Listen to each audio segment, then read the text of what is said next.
Friends, இன்னைக்கு நம்ம தர்பூசணி அல்வா எப்படி செய்யலாம்னு பார்க்கலாம் வாங்க. ஃபர்ஸ்ட் தர்பூசணி எல்லாம் சீவி வச்சுக்கணும் சாப்பிட்டு. அடுத்து பீலர் எடுத்து அது நல்லா சீவி வச்சுக்கணும்.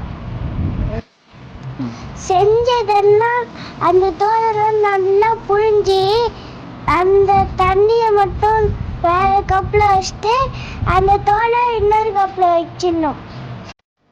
அடுத்து ஒரு கடாயில் நெய்யை ஊற்றணும். அப்புறமா முந்திரி போடணும். நம்ம புழிஞ்சு வச்ச தோலை அதில் போட்டு கரண்டியால் கிண்டணும். அது நல்லா ரோஸ்ட் ஆகிற வரைக்கும் கிண்டணும். நம்ம புழிஞ்சு வச்சிருக்க தண்ணியை அதில் ஆட் பண்ணி திரும்பியும் கிண்டணும்.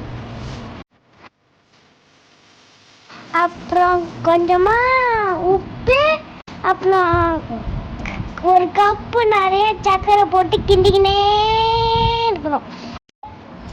நல்லா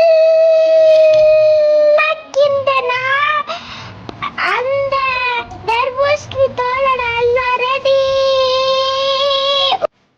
தேங்க்யூ ஃப்ரெண்ட்ஸ். லைக் பண்ணணும், ஷேர் பண்ணணும், சப்ஸ்கிரைப் பண்ணணும். பாய்.